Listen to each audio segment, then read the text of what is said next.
Good morning. Morning, Direct Jerry. Nga pala si Harley nag-resign. Hindi yata kinaya yung trabaho natin. At natakot ata sa'yo. So what's new? Naiwan na naman ako sa ere, di ba? Paano yan? Sino na magiging kapartner ko?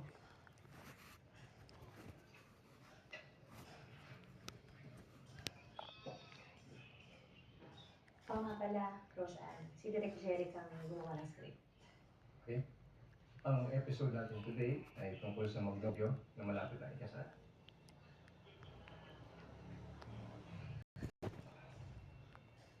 Alright. Ready tayo?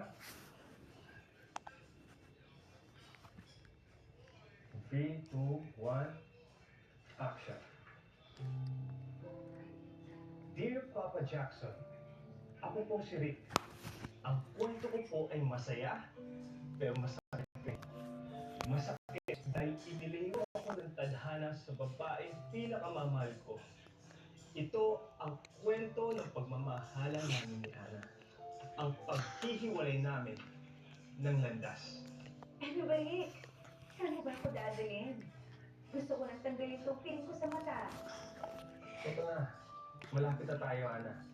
Basta kumapit ka lang sa mga kamay ko. Makikita mo na ang sorpresa ko para sa'yo. Parang familiar itong story na ito, ma. Basta, kailangan na sorpresa ako, ah. Kung hindi, lagot ka sa akin. Okay, Ana. Hinto na. Nandito na tayo. Teka, wait. Parang katulad ng pangalan nila Jerry at Ann ang pangalan ng characters na ginagampanan nila. At parang istorya din nila itong dalawa noong masaya pa ang relasyon nila 12 years ago. Jerry, anong plano mo? Tanggalin ko na ang mga piring mo sa mata. Okay, open your eyes. Wow! Ano to, Rick? Bakit napakaraming rosas sa paligid? Ano itong mga pailaw na to? Ano bang meron? Since high school, minahal na kita. Ngayong 20 years old na tayo, ikaw pa rin talaga.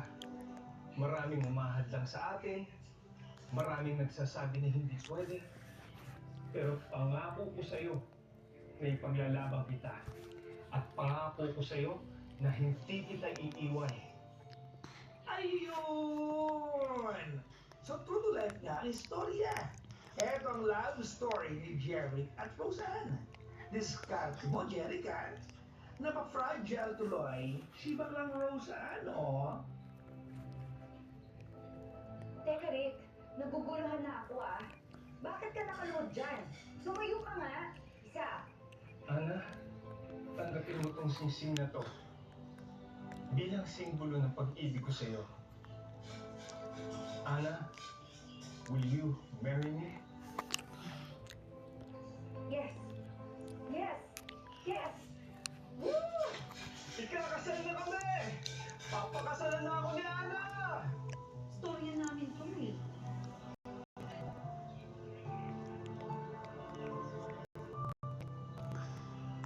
Hey, Rosan, okay ka lang? Okay ako. Alright. This time, ikaw naman yung gaganap sa mama ni Rick. Hindi lang kung bakit siya nagpunta sa sala. Kung bakit iniwan niya yung pinakamamahal ko. Wait tayo. 3, 2, 1, action! Teka na. Ano yung nalaman kong ikakasal ka na daw kay Ana sa babaeng hamas lupa na yun? Huwag niyo siya tatawagin hampas lupa. Hindi niyo siya kilala. At mahal ko siya. Mahal? Mapapalaman mo ba ang sarili mo at ang babae na yun ang pagmamahal? Ako nagpapalaman sa iyo. Kaya pa mo ang mas sa susunod na lunes, lilipat ka sa Amerika. Doon ka na mag-aaral at maninirahan. Huwag niyo pong gawin sa akin to. Mama, please, parang awan niyo na po.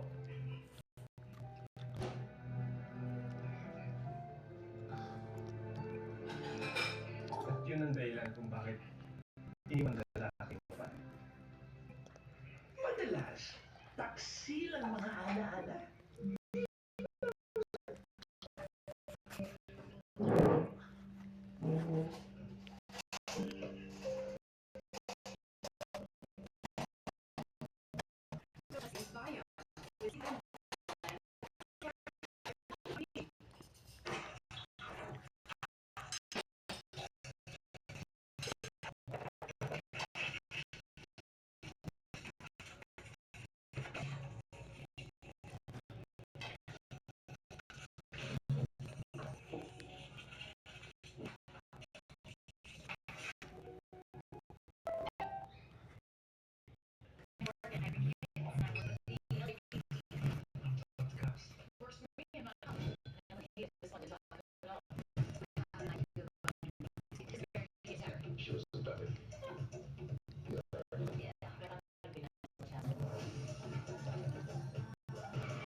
Wait.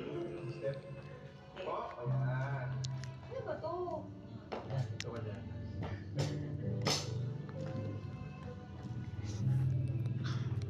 Uy, ano to? Rosan, ever since high school tayo, nagmamahalan na tayo. At ngayong 20 tayo, ikaw pa rin talaga. Maraming punta sa atin, maraming nagsabi sa atin na hindi pwede.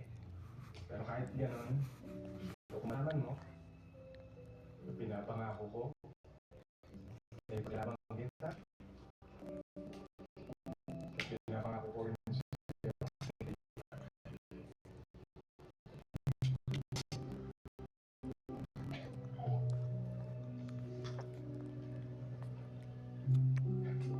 Rosan,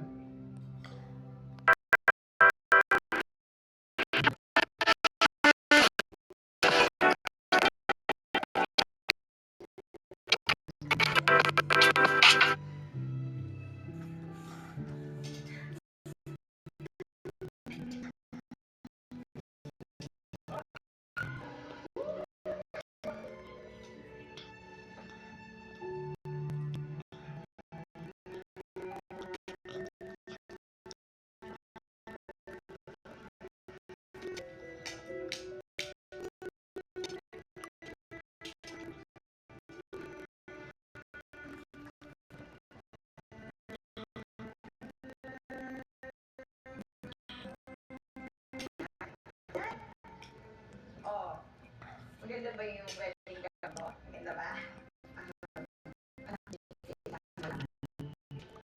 Jerry, hindi makakasipot kasi